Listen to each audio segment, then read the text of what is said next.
ఈరోజు సభా వేదికలను ఈరోజు చంద్రబాబు నాయుడు గారు ముఖ్యమంత్రి గారు ఇచ్చిన హామీ ప్రకారం ఎంఎస్ఎంఈ పార్కులను అంటే ప్రతి నియోజకవర్గంలో ధర్మారావు గారు కూడా చెప్పారు. అదేవిధంగా వేదిక పైనటువంటి సోదరులు ఎమ్మెల్యే దశైలి గారు, జిల్లా కలెక్టర్ గారు కూడా అభివృద్ధిని తీసుకొని పోవాలి, చంద్రబాబు నాయుడు గారు ఆశయాలని ముందుకు తీసుకుపోవాలని మనస్తత్వం ఉన్నటువంటి జిల్లా కలెక్టర్ గారికి, అదేవిధంగా పొలిటికల్ ఫ్యామిలీ నుంచి ఆర్డీఓ గారికి అయితేనేమి, రమేష్ బాబు గారికి అయితేనేమి, ఇక్కడ ఉన్నటువంటి ఇండస్ట్రియల్ పార్క్ వచ్చిన అధికారులకు, వచ్చినటువంటి సోదర సోదరిమణులకు అందరికీ నా హృదయపూర్వక నమస్కారం. ఎందుకంటే ఈరోజు కోడుమూరు నియోజకవర్గంలో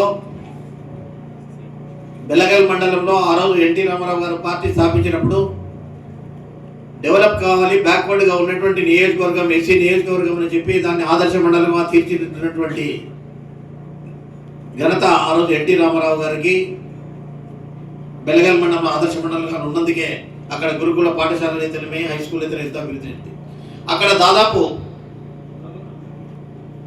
ప్రభుత్వ భూమి 200 ఎకరాలు ఏదో అందుకే ఇప్పుడు లిస్ట్ తీసుకొని చెప్తాం అనుకున్నా. ఇక్కడనే జిల్లా కలెక్టర్ గారు, ఎమ్మెల్యే గారు కూడా ఉన్నారు. ఈ ఎంఎస్ఎంఈ పార్కును అక్కడ ఎన్ని ఎకరాలు తీసుకొని అక్కడ ఎంఎస్ఎంఈ పార్కును గాన అక్కడ ఏర్పాటు చేస్తే అక్కడ ఉన్నటువంటి నిరుద్యోగులకైతేనేమి, అక్కడ ఉన్నటువంటి చదువుకున్న ఉద్యోగస్తులకు ఇండస్ట్రీని డెవలప్ చేసినటువంటి వాళ్ళు అవుతారు. కాబట్టి ఇక్కడ నుంచి ఇక్కడ ఇండస్ట్రీ వాళ్ళు ఉన్నారు. దాన్ని కలెక్టర్ గారు వస్తే స్పాట్ కూడా అందరం పోయి దాన్ని తీసుకొని ఎంఎస్ఎంఈ పార్కు దాన్ని వెంటనే హ్యాండ్ ఓవర్ చేసుకొని చేస్తారని ఆశిస్తూ కోడుమూరు నియోజకవర్గానికి పాటుపడాలని సంకల్పం తప్ప మరి ఒకటి కాదు. చంద్రబాబు నాయుడు గారు, లోకేష్ గారు చేస్తున్నటువంటి కృషికి ఇటువంటి చెప్పినటువంటి హామీలను అభివృద్ధి చేసే భాగంగానే మేము ఈరోజు జిల్లా కలెక్టర్ గారికి కూడా మనవి చేస్తున్నాము. ప్రభుత్వం దృష్టి తీసుకొని పోయి కలెక్టర్ గారు అన్నారు కోడుమూరులో ఏదన్నా చేద్దామని. కాబట్టి అక్కడ ఎంఎస్ఎంఈ పార్కును అక్కడ ల్యాండ్ హ్యాండ్ ఓవర్ చేసి అక్కడ పార్క్ ఏర్పాటు చేయవలసిందే కోరుతూ సెలవు తీసుకుంటున్నాను. ఇక్కడ వచ్చేటటువంటి ప్రతి ఒక్కరికి ధన్యవాదాలు తెలియజేసుకుంటున్నాను. ముఖ్యంగా వేదిక మీద ఉన్నటువంటి కలెక్టర్ మేడం గారికి, అలాగే డి విష్ణువర్ధన్ రెడ్డి సార్ గారికి, అలాగే ఎంఆర్ఓ గారికి, ఇంకా ఆర్డీఓ గారికి ప్రతి ఒక్కరికి పేరు పెట్టిన ధన్యవాదాలు. ఈరోజు నారా చంద్రబాబు నాయుడు గారు విజయవాడలో ఎంఎస్ఎంఈ పార్క్ను ఈ కార్యక్రమంలో భాగంగా ఆయన విజయవాడలో ప్రోగ్రామ్ని స్టార్ట్ చేయడం జరిగింది. ఫేజ్ 3 ఈ యొక్క కార్యక్రమం మన కాన్స్టిట్యున్సీలో గీతాంటపాడు విలేజ్ అంటే టిట్కో హౌసెస్ దగ్గర నిర్వహించుకోవడం చాలా సంతోషకరం. అంటే ఈ కార్యక్రమం అనేది 1 పర్సన్ 1 ఎంటర్ప్రైనర్ అనే కార్యక్రమం. అంటే ప్రతి ఒక్క ఇంట్లో ఒక పారిశ్రామికవేత్తగా చూడాలన్నదే చంద్రబాబు నాయుడు గారి ధ్యేయం.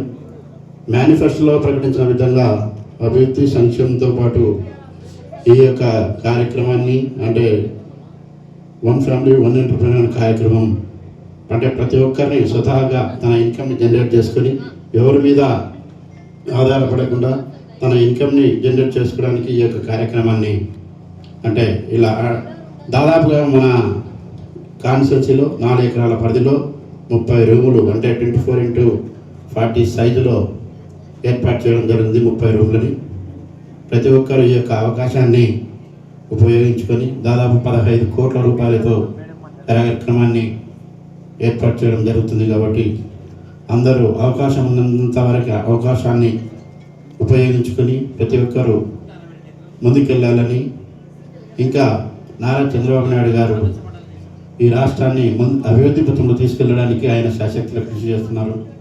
అలాగే ముఖ్యంగా మన కలెక్టర్ గారు కూడా అధికారులు అయినటువంటి కలెక్టర్ మేడం గారు, ఆర్డీఓ గారు, ఇంకా ఎంఆర్ఓ గారు వీళ్ళు కూడా శాశక్తిలో కృషి చేస్తున్నారు. ముఖ్యంగా మన విష్ణువర్ధన్ రెడ్డి సార్ గారు కూడా ఖచ్చితంగా మన కాన్స్టిట్యున్సీని డెవలప్మెంట్ చేయడానికి ప్రత్యేకంగా చొరవ చూపడం ఆయనకి ప్రత్యేకంగా ధన్యవాదాలు. ఎందుకంటే ఇప్పుడు ఇందాక బెల్లగల్లో కూడా ఏర్పాటు చేయాలని చెప్పడం జరిగింది. 162 ఎకరాల్లో ఎంఎస్ఎంఈ పార్క్ని. అంటే ఆయన ముందు చూపుకి ప్రత్యేకంగా ధన్యవాదాలు తెలియజేసుకుంటున్నాను. ముఖ్యంగా మన కాన్స్టిట్యున్సీలో కూడా ఎక్కడైనా సీసీ రోడ్లు కానీ అంటే ఆర్ఎన్బి రోడ్లు కానీ అన్నీ ప్రతి ఒక్కటి 90% కూడా పూర్తి అవ్వడం జరిగింది. విష్ణువర్ధన్ రెడ్డి గారు ప్రతి ఒక్కటి ముందుండి నడిపించడం చాలా సంతోషంగా ఉందని తెలియజేసుకుంటూ ముగించుకుంటున్నాను. జై హింద్. సభని అలంకరించిన గౌరవనీయులు కొడవూరు ఎమ్మెల్యే గారు శ్రీ దస్తగిరి గారికి, కేడీసీసీ చైర్మన్ గౌరవనీయులు విష్ణువర్ధన్ రెడ్డి గారికి, ఆర్డీఓ గారికి, తహసీల్దార్ గారికి, ఇక్కడికి విచ్చేసిన పబ్లిక్ అందరికీ కూడా, ప్రింట్ అండ్ ఎలక్ట్రానిక్ మీడియా వారందరికీ కూడా నమస్కారాలండి. మెయిన్గా ఆనరబుల్ సీఎం గారు అందరికీ కూడా పెర్ క్యాపిటల్ ఇన్కమ్ పెరగాలి, ప్రతి ఒక్కరికి కూడా నెలకి ఒక ఇంత ఇన్కమ్ అని రావాలి అని చెప్పి, ఎక్కువగా ఉద్యోగాలు ఇవ్వాలి అని చెప్పి, ఎస్పెషల్లీ మన కర్నూలు జిల్లాకి చూసుకుంటే మనకి దగ్గర 90,000 కోట్లతో 39 MOUలు అయినాయి, 33,000 మందికి ఎంప్లాయ్మెంట్ ఇచ్చే ఇండస్ట్రీస్ వస్తున్నాయి. సో దాంట్లో భాగంగానే మనకి ఎంఎస్ఎంఈస్ కూడా పార్కులు కూడా తీసుకొని రావాలి అని చెప్పి, ఎందుకంటే ముఖ్యంగా ఇందాక తహసీల్దార్ గారు చెప్పారు, ఎంఎస్ఎంఈ అంటే micro, small and medium enterprises, అంటే చిన్న మధ్య తరహా పరిశ్రమలు ఏవైతే ఉన్నాయో వాళ్ళందరినీ కూడా ఎంకరేజ్ చేయాలి అని చెప్పి ఎంఎస్ఎంఈ పార్క్స్ పెట్టడం జరిగింది. దీని గురించి ఇంతకు ముందు వక్తలు కూడా చెప్పారు. ప్రతి కాన్స్టిట్యున్సీలో ఒక 10 ఎకరాలు ఈ ఎంఎస్ఎంఈ పార్క్ కోసం అలాట్ చేయడం జరిగింది అని చెప్పి. ఇదే కాకుండా ఇప్పుడు మనం ఈ ఫ్లాటెడ్ కాంప్లెక్స్ ఏదైతే ఉందో, ఫ్యాక్టరీ కాంప్లెక్స్ జగన్నాథ్ గట్టు దగ్గర, దాని వివరాలన్నీ కూడా ఇప్పటికే దస్తగిరి గారు చెప్పడం జరిగింది. ఇది కాకుండా మనకి 7+1/2 కాన్స్టిట్యున్సీలు ఉన్నట్టు, మనకి పాణ్యం సగం ఉంది, 2 మండలాలే వస్తాయి కాబట్టి అన్ని కాన్స్టిట్యున్సీస్ లో కూడా ఎంఎస్ఎంఈ పార్క్ రావాలి అని చెప్పి ఈ ల్యాండ్ అలాట్ చేయడము. ముఖ్యంగా చూసుకుంటే మనకి గుట్టపాడులో 10 ఎకరాలకి మించి, అంటే 219 ఎకరాల స్థలం ఎంఎస్ఎంఈ పార్క్ కోసం మనం అలాట్ చేయడము. ఆలూరులో 10 ఎకరాలు, ఎమ్మిగ్నూరులో 24 ఎకరాలు, మంత్రాలయంలో 22 ఎకరాలు, ఈ 4 ఇవాళ మనకి స్టార్ట్ అవుతూ ఉన్నాయి along with this flatted complex. ఇది కాకుండా పత్తికొండ, ఆదోనిలో కూడా ఎంఎస్ఎంఈ పార్క్స్ తీసుకురావడం జరిగింది. మెయిన్ గా ఏంటంటే ఈ పార్కుల్లో ఇప్పుడు మనం ఒక చిన్న మధ్య తరహా ఒక పరిశ్రమ పెట్టాలనుకోండి, మనకి స్థలం కావాలి, రోడ్డు కావాలి, పవర్ కావాలి, అలాగే వాటర్ కావాలి, కామన్ ఫెసిలిటీ సెంటర్ లాంటివి ఏమైనా కావాలి. అంటే లైక్ ఏంటి, టాయిలెట్లు, దానికి మళ్ళీ ఎస్టీపీ ప్లాంట్, దాని క్లీనింగ్, ఇవన్నీ కూడా కామన్ ఫెసిలిటీస్ కూడా కావాలి.